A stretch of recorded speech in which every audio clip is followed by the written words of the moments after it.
Estimados amigos, colegas y seguidores de este canal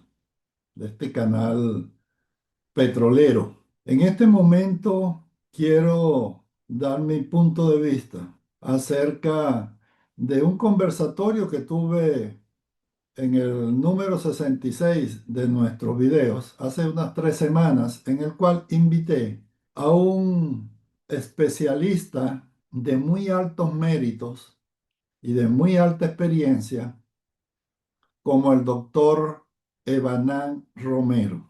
En ese momento compartí con él sus reflexiones acerca de la aprobación de las modificaciones a la Ley Orgánica de Hidrocarburos, mediante la cual se iba a normatizar todo lo relacionado con la participación del sector privado, nacional e internacional, en el resurgimiento de la industria petrolera en Venezuela. Ahí conocí sus puntos de vista y los cuales están en el video que va a estar unido a esta introducción que estoy haciendo. Esta introducción la hago porque estuve muy impresionado por lo que pasó hoy en la mañana, lo que vi en las noticias, algo increíble que creíamos que ya se había superado en el país con relación a detención ah, de, de todas las personas que piensan diferente, cosa que no ha ocurrido porque todavía seguimos con el mismo problema de los presos políticos, los cuales han sido liberados a discreción de la dictadura. Entonces les mencionaba que hoy, martes 17, cuando abro mi celular para ver las noticias del día, quedé sumamente impresionado con la terrible noticia de la detención del doctor Romero en Maracaibo. Evanán Romero es venezolano nativo del Zulia, un zuliano a carta cabal, y esta detención por parte del régimen que todavía está gobernando en Venezuela. Les comparto parte de esta noticia que dice, es de la cadena ABC, que dice que el régimen en Venezuela detiene a un ciudadano de Estados Unidos, clave en la estabilización petrolera.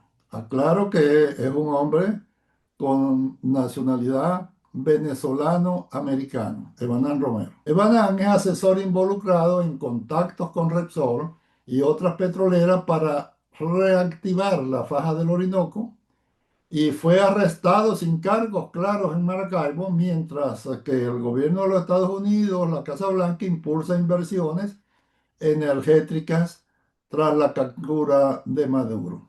Esto es algo irritante para nosotros, los quienes lo conocemos, ya que el régimen lo detuvo, sabiendo que es uno de los expertos petroleros más respetados del país, y en un caso que genera nuevos señalamientos de persecución política y abre un nuevo foco de tensión entre los sectores técnicos petroleros venezolanos, la oposición democrática y el poder que encabeza como parte todavía de la dictadura de Delcy Rodríguez. Esto a mí me causó mucha impresión y mucha indignación, sobre todo porque Evanán es un experto de avanzada edad, de 86 años, y ha sido consultor con décadas de experiencia en la industria petrolera venezolana e internacional. Y fue arrestado el viernes en Maracaibo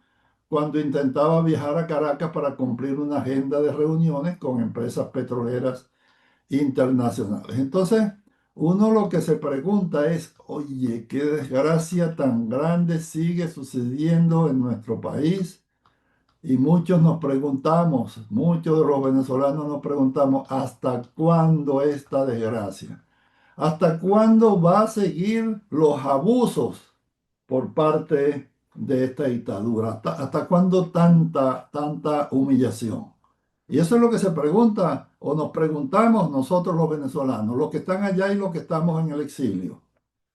¿Hasta cuándo tanta humillación? ¿Hasta cuándo se va a seguir con ese atropello a los presos políticos, tanto los civiles como los militares que están todavía en las cárceles y a los que ya han liberado, que no han logrado su libertad completa? Aquí esta introducción es para mostrar mi indignación ante este atropello. Esto es algo inaudito. Y yo le ruego a Dios por su seguridad, sabiendo en las condiciones de salud que está el doctor Evanán Romero y en las condiciones de edad que tiene, e invito a la mayoría de los venezolanos a orar por él, a orarle a la Virgen de Chiquinquirá, patrona del Zulia, por su seguridad, y a sus amigos y a los que estamos y que lo conocemos, a, a compartir este video a nivel nacional e internacional hasta que se logre su plena libertad. Gracias, y los invito a continuar viendo con el video número 66, en el cual tuve ese conversatorio hace unas 3 semanas con Evanán. Gracias y seguimos en contacto.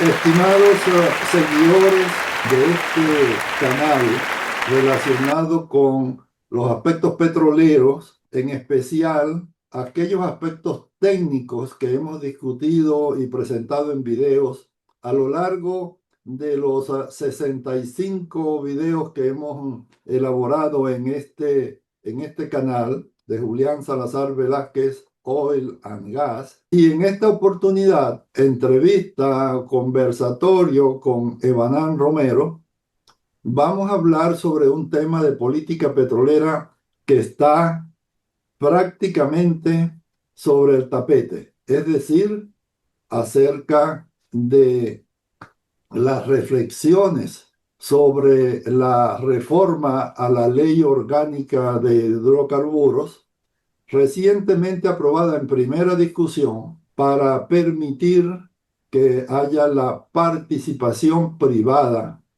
en la industria petrolera venezolana. En esta oportunidad, en este video número 66, conversar con el doctor Evanán Romero acerca de este plan de recuperación de la industria petrolera venezolana en el comienzo de la transición democrática iniciada el 3 de enero de este año. Y muchos conocen a nuestro colega y amigo Evanán Romero, porque Evanán Romero viene a ser un hombre de altísima experiencia en la industria petrolera venezolana e internacional. Evanán tiene más de 60 años de experiencia en la industria petrolera nacional e internacional. Es egresado de la Universidad del Zulia y obtuvo su maestría en ingeniería petrolera en la Universidad de Tulsa y su doctorado en la Universidad de Stanford. Fue profesor visitante de la Universidad de Harvard y de la Universidad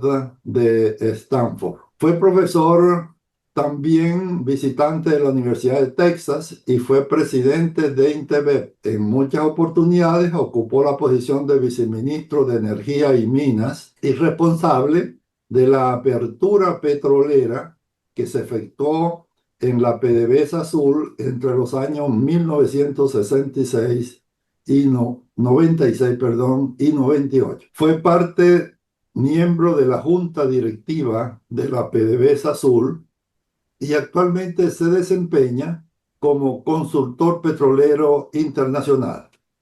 Además, es importante destacar en esta oportunidad que es miembro del equipo consultor para la elaboración de los documentos para la nueva política petrolera a implantarse en esta etapa de la transición hacia la Venezuela democrática. Aprovecho la oportunidad también a nuestros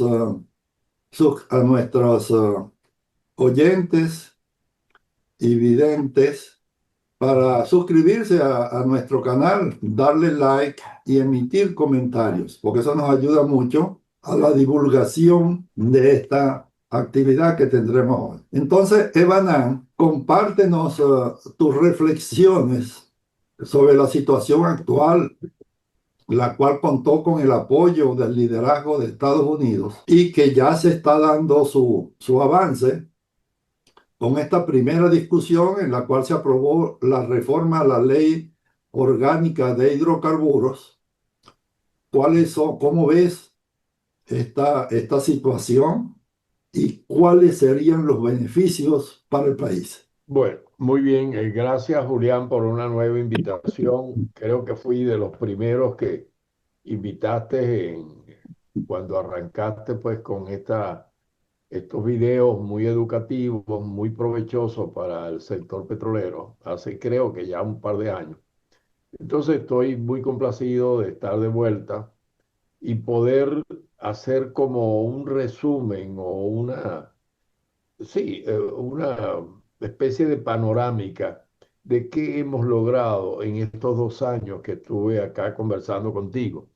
Y ha sido impresionante el avance que hemos logrado. Yo de verdad, como tú dijiste, ya tengo más de 6 décadas participando en la industria petrolera, 63 años. Comencé en el año 58, que está cumpliendo ahorita el golpe del 23 de enero, cuando yo estaba en primer año de ingeniería.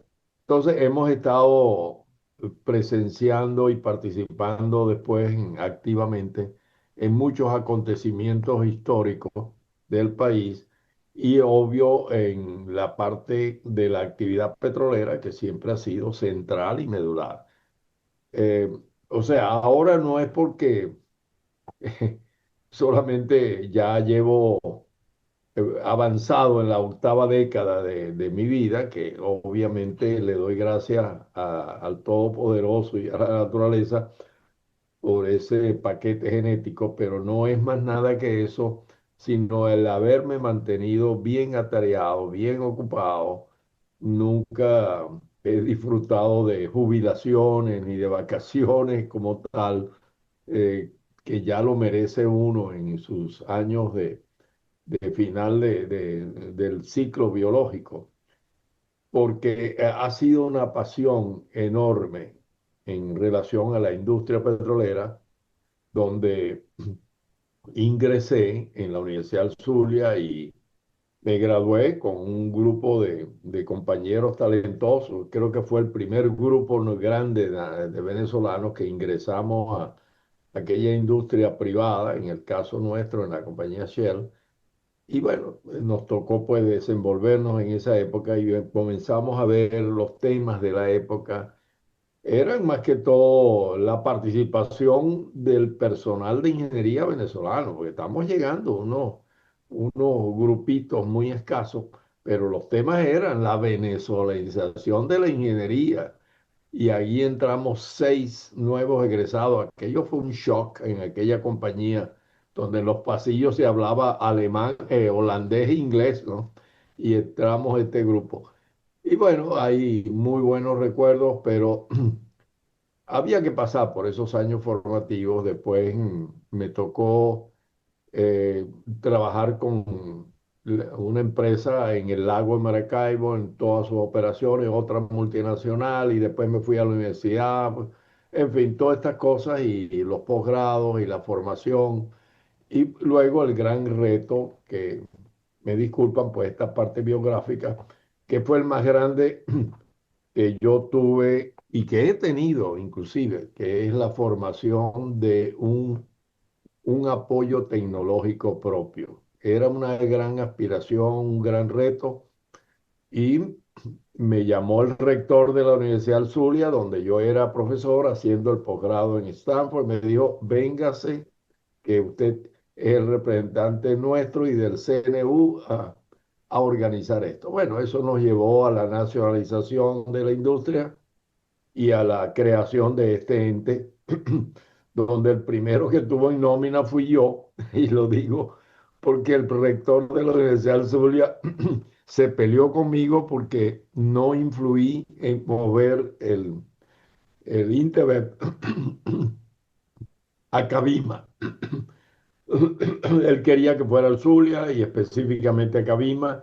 Y bueno, ahí estuvimos en desacuerdo porque se hubiera muerto ese esfuerzo muy tempranito. Había que estar cerca de los que tomaban las decisiones en la nueva PDVSA, en la nueva, sí, Petróleo Venezuela ya existía, entonces había que estar allí. Pero cosas que, y luego, bueno, una cosa me llevó a la otra, la Meneven, las fusiones, y finalmente, pues acepté el reto de participar en la apertura, que era algo sumamente necesario, ya se notaba. Y algo que me ha tocado en estas conversaciones de la formulación de los programas nuevos a futuro con el cambio político que ha habido en Venezuela, es hacerle ver a la gente la relación entre el petróleo y las necesidades fiscales y que en ese negocio estamos a dos partes. No era PDVSA, que era lo que teníamos en esas discusiones a nivel de asamblea de accionistas, que me tocó presidir varias, porque de paso estuve 50 veces encargado del ministerio. Y a veces, si sumo los días, estuve más que el titular, que era Rieta, que había... Yo nunca llegué a ir a un país de los PEP. Yo siempre estaba en los temas de América, de Venezuela, Consejo de Ministros, gabinete, y obviamente pues me delegó pues todas las acciones de la apertura petrolera y eso fue un gran reto. Y allí, en esas encargadurías que nos reuníamos con la junta directiva de PDVSA, ahí descubrí que teníamos que ir a una reforma sustancial en el sector petrolero, porque ese dólar que producía el barril era la gran discusión. ¿Cuánto le voy a dar al dueño para que sobreviva? ¿Y cuánto le voy a dar a la empresa para que siga creciendo? Y eso no era posible resolverlo. Y a medida que avanzaban los años después de de la creación de PDVSA, el conflicto era muchísimo más. Venezuela no había aprendido aún a desarrollar recursos alternativos para sostener la nación que era gigantesca. Y recuerdo como una anécdota que siempre me acompañaba, el presidente Caldera me decía, no vaya solo, llévese a Pekov, llévese a Mato, llévese a Tony Casa. Entonces yo me iba con esos pesos pesados, porque bueno, era un directorio de pesos pesados que había en esa época, en los años 90 de gente ilustre que muchos ya han fallecido. Y me recuerdo que cuando las discusiones se ponían difíciles con el directorio, Pekov lo resolvía en el estilo de Teodoro y llevaba todo el personal y gastos de los 25 ministerios. Y le decía a Justi, bueno, Luis, vamos a terminar la discusión. ¿Cuál de estos ministerios quiere cerrar? El de educación, el de sanidad, el de obras públicas. Y se acababa la discusión, porque por supuesto tú no ibas a crear un caos y estamos a ese nivel. Entonces, ya de ese momento sabíamos que había que hacer una reforma donde no podía ser que PDVSA dependiera absolutamente de los propios recursos para invertir y había que abrir. Entonces, no quiero extenderme mucho, Julián, pero esto me ha servido ahora y quiero concluir ese punto de esta manera, porque cuando ahora hay nuevas generaciones que no vivieron esas situaciones, que estaban en una burbuja técnica, tecnológica normal por la diferencia de edad y de época, ellos se sorprenden cuando uno recuerda esa dicotomía que había ya entre la empresa y que no es posible vivir absolutamente de ella y no y que hay que abrir. Entonces, lo hemos recordado en muchas de estas discusiones, cuando aquellos jóvenes ahora han venido con aspiraciones de dirigir, pero se olvidan de esa situación básica, que tú tienes que, por ejemplo, hoy día, siempre en estas reuniones que hacemos con frecuencia, los colegas, discutir cómo ensamblar un plan de trabajo para reactivar rápidamente la industria. Bueno, la gente pone sus aspiraciones, sus deseos, de acuerdo con sus especializaciones.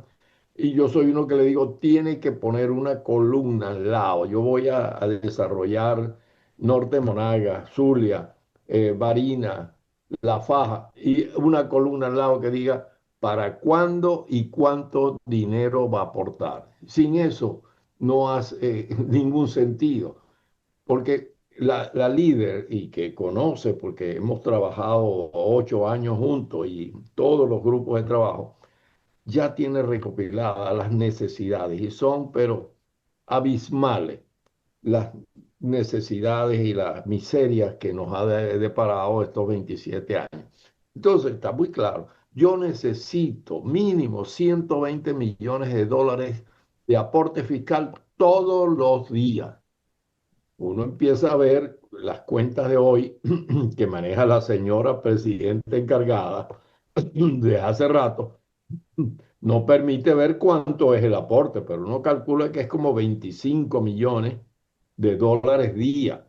Bueno, a 120, imagínate el brinco que nos falta. Entonces, cuando alguien me dice, es que tienes que ir a romper las arcillas de la luna en la cuenca del Zulia, yo, bueno, un momentico, vamos a ir a la realidad. Yo necesito 120. Esta gente en la luna no me va a dar en 3 4 años cuando yo empiece a recoger el crudo, si lo hay, con todo lo que me va a costar. No, chico, entonces empieza todas estas discusiones, Sí, todo esto, y parecieran interminables, pero es una diferencia entre los que ahora quieren programar cosas en las que nunca estuvieron involucrados. Y ojo, hay otra situación peor, Julián, que ninguno conoce la nueva Venezuela petrolera, chico.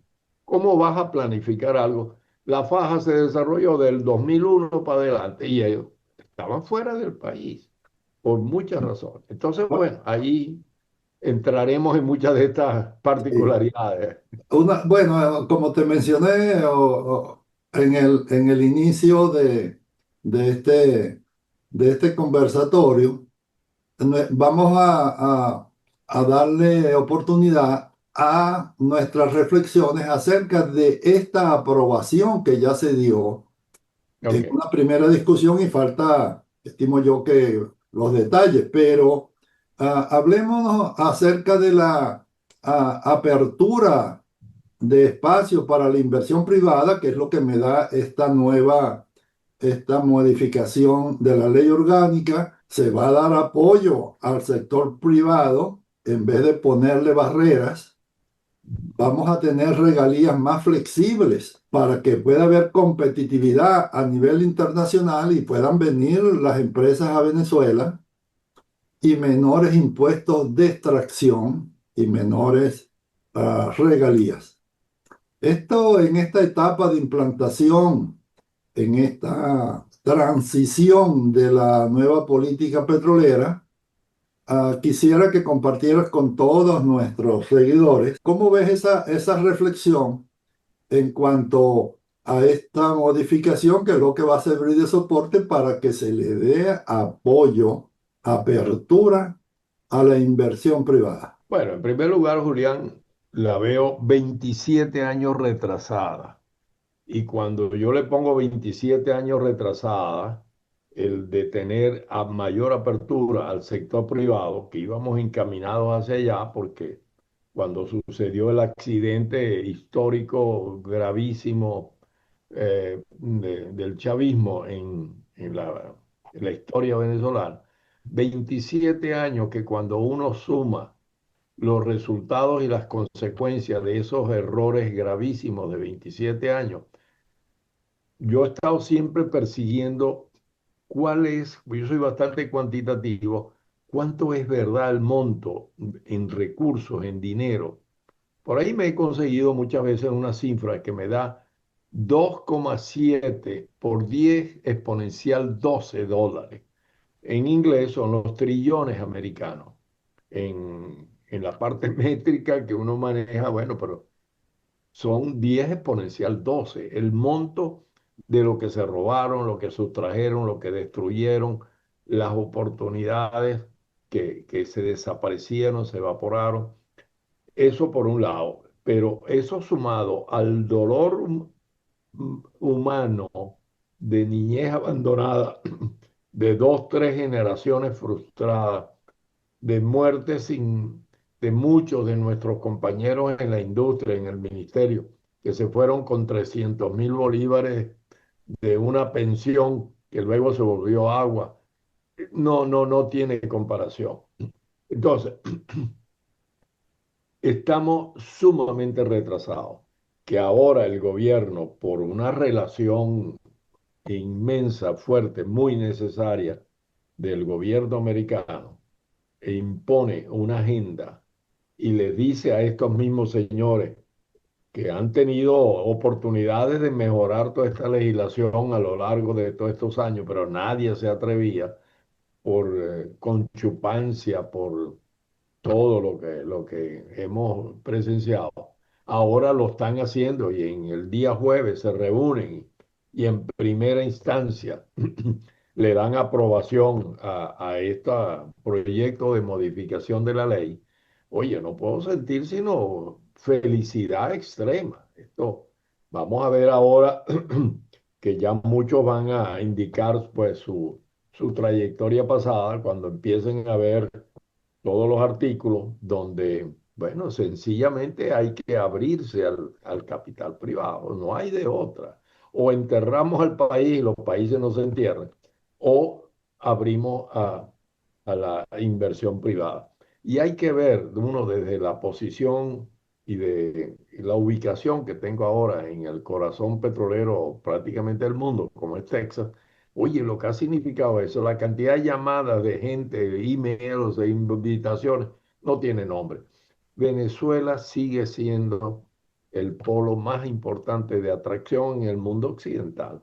Y va a haber, hay inmensa cantidad de recursos, de dinero, de experiencia, y que se va a sumar para nosotros providencialmente con una declinación natural del shale oil que se está ya oficializando por el gobierno americano con la declinación del Permian.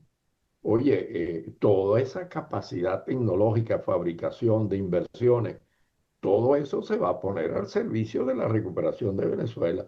Entonces, lo único que nos hace falta ahorita es que estos legisladores se pongan a tono, que cumplan esa gran deuda que tienen con el país por haber acompañado al chavismo en un periodo tan largo y pongan la legislación más atractiva para el sector privado que tenga país alguno.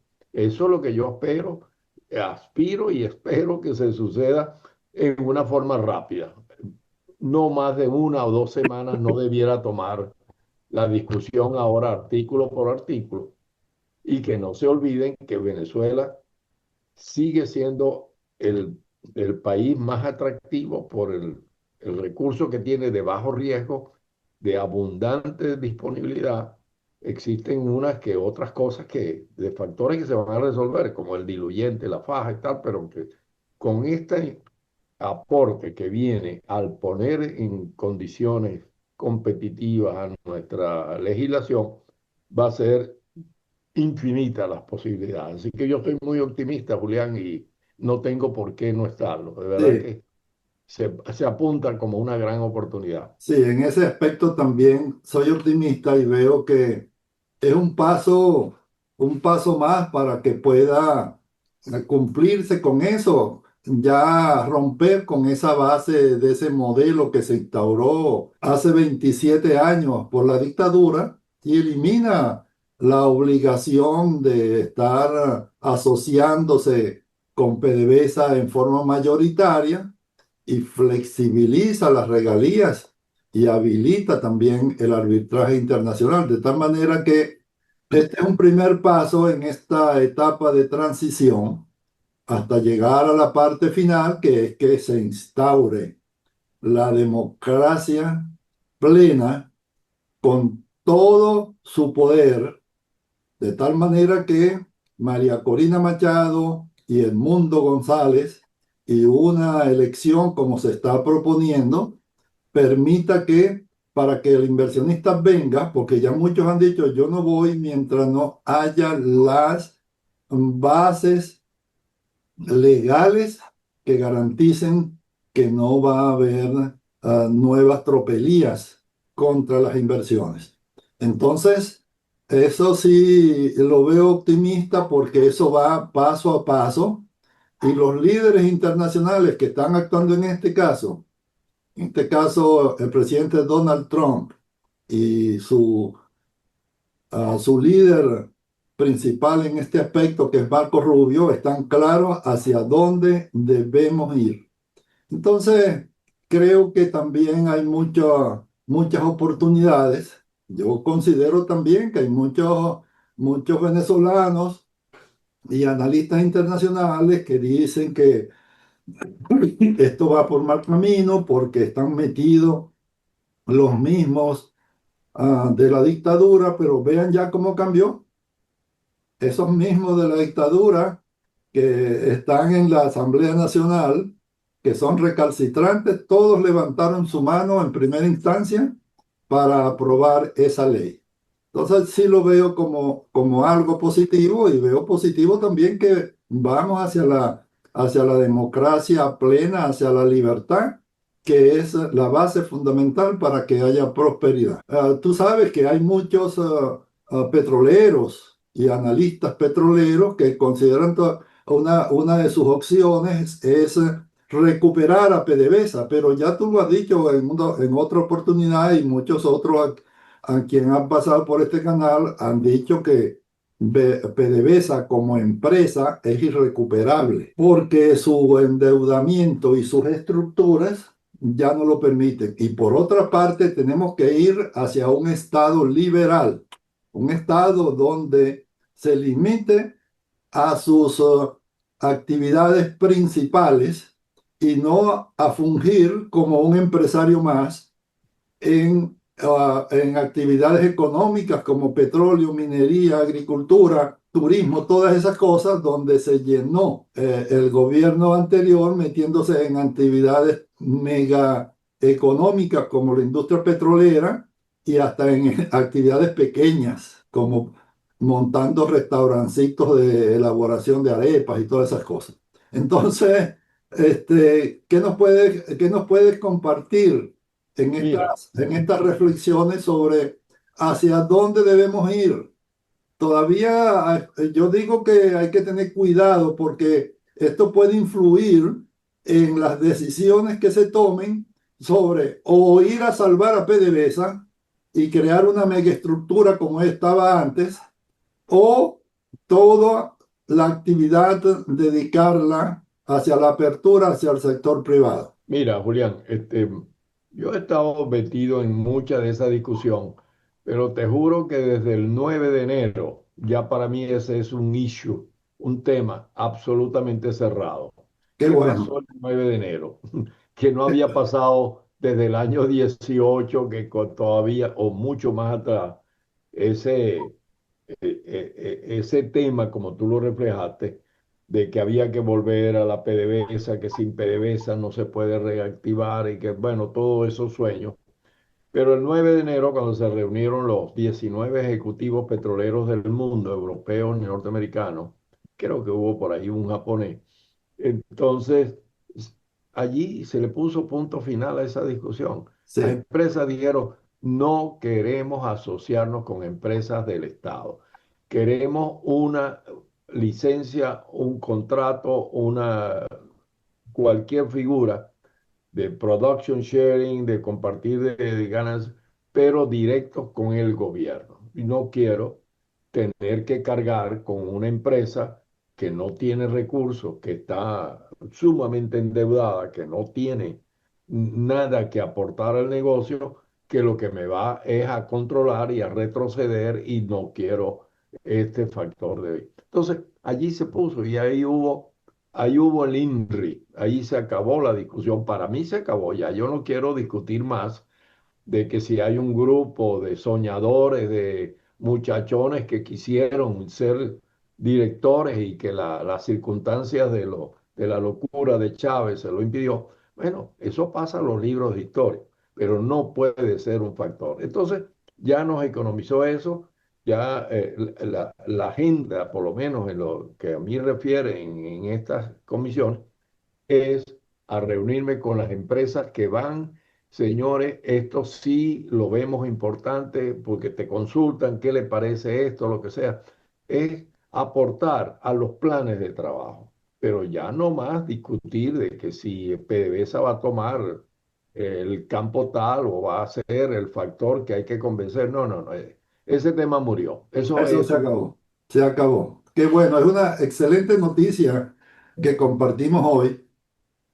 Y hay otra que a mí me preocupaba también mucho, pero estimo también que ya eso pasó a la historia, porque a mí hasta en unos videos que di y en unos artículos que publiqué, hablé sobre ese problema que lo veía bastante crítico, como un caballo de Troya dentro de la Venezuela democrática, que era esa ideología que la llaman actualmente ideología woke, donde están metidas todas esas ideologías anticientíficas, una de las cuales es esa del calentamiento global, del cambio climático, porque me preocupó porque en el documento de la Venezuela Tierra de Gracia, ahí le dedicaban como 3 páginas a hablar de la transición energética, del cambio climático, de que había que recoger todo el anhídrido carbónico, comprimirlo,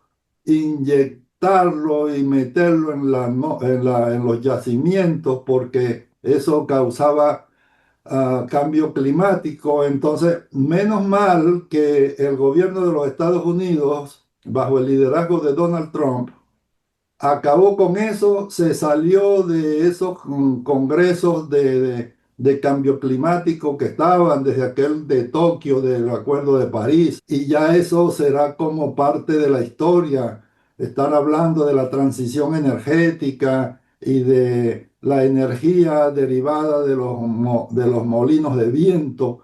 Entonces, yo me acuerdo del Quijote luchando contra los molinos de viento, pero ya esos molinos de viento ya los veo bastante mal, porque ya eso en Estados Unidos, ya eso se acabó.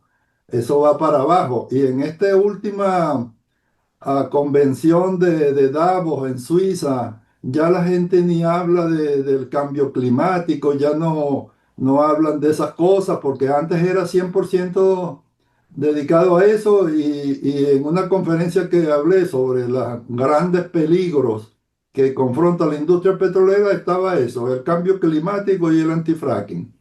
Al antifracking el gobierno de Estados Unidos más bien ahora les dio luz verde cuando Trump dice, ah, perforen muchachos, perforen, que es lo que se está haciendo en los Estados Unidos, creciendo, en vez de estar luchando contra un monstruo que no existe, que es el cambio climático generado por el CO2. ¿Cómo lo ves tú? No, ese tema está todavía no tan muerto como tú lo describes, pero está ahí en etapa un poquito recesiva y va a tomar su curso mucho más extendido en el tiempo. Yo realmente no soy tan enfático de que eso murió. Eso lo que pasó es a otro nivel que no es el de la urgencia y del el empuje en que venía y que para que tú presentaras cualquier documento tenías que hacer esa introducción y esos compromisos, pero ya ese no es un factor con esa prioridad a convencer. Eso va a tomar mucho más décadas y ya se movió inclusive del año 2050. Ya nadie habla de la transición y del reemplazo del crudo para el año 25. Estará en el 2080 y seguirá empujándose porque de verdad que no es de la prioridad y de la importancia cuando en el planeta todavía existen poblaciones gigantescas pasando hambre, ¿no? Entonces, no tiene sentido el dedicarle fondos y recursos a esto. Y en el caso nuestro, mira, hasta que tú no repares las refinerías que las tienes en el suelo, ¿cómo vas tú a emitir un proyecto de esta magnitud? Primero tienes que repararlas y no tienes ni planes de cómo vas a lograr esos recursos. Y tú lo que vas es a exportar el crudo para apaciguar el hambre. Entonces, bueno, no va a ser un factor en el desarrollo de los planes. Hay que tomar ciertas acciones de la contaminación ambiental, del azufre, de todas estas cosas, pero no va a ser regir. Y si eso fuese por algún cambio político en los Estados Unidos, ya las grandes empresas tienen sus planes de limpiar esas emisiones una vez que el crudo tuyo pase por la refinería, porque antes de que pase por la refinería, tú no tienes que preocuparte porque los montos del dióxido de carbono y estas cosas se producen es cuando hay la transformación y el procesamiento. Entonces, la Exxon tiene sus planes, obviamente que los va a diferir un poco más, la Chevron también la tienen y todo el Golfo. Yo no veo cómo Venezuela va a volver a mandar barriles al Asia ni a ningún lado, teniendo este crecimiento de la demanda en el Golfo de México, que no tiene rivales, no tiene competidores ahora. Entonces, si tú tienes todavía esa responsabilidad histórica de recuperar tus generaciones perdidas, el hambre pareja que se impuso en tu nueva tus habitantes. Tú no puedes estar pensando en estas cosas, los que realmente tienen un concepto de realismo en esta industria. Y que bueno, yo en ese tema también estoy muy tranquilo. Y si va a pasar dentro de 50 años, bueno, ¿por qué preocuparme ahorita? Vamos a preocuparnos por lo que está sucediendo ahora, que es de una tragedia de tal magnitud que la gente que está y ha estado afuera no tiene la menor capacidad de apreciarlo. Y eso sí me he dado cuenta. Nadie enlaza el petróleo, el ingreso, con las necesidades humanitarias. No lo he visto. Así que bueno, Muy hablemos de bien. otras cosas, ¿no? Sí, entonces ha sido excelente esta conversación, estimado Evanán Romero. Pero sí, me gustaría que des un último Inquietud. mensaje en ese conversatorio hacia todos los que van a estar viendo este video, con el fin de que estemos claros hacia dónde vamos, hacia dónde va Venezuela como país, hacia dónde va su democracia y hacia dónde va su industria petrolera. Bueno, mira, una de las preocupaciones es acortar lo más que se pueda esta fase ambigua de que el chavismo fue derrotado y cuándo es que de verdad se le va a transferir a los grupos democráticos la responsabilidad de gobierno. Porque esta fase, mira, yo lo puedo notar por todas las llamadas, email, preguntas, invitaciones a reuniones. Esto no puede extenderse más allá de lo que el grupo temporal en el poder piensa que van a estar o que quizás van a maniobrar, como siempre lo han hecho, para quedarse. Ya María Corina lo ha repetido tanto en la Casa Blanca como en otros ambientes. Esta gente es experta en hacer lo que sea para quedarse.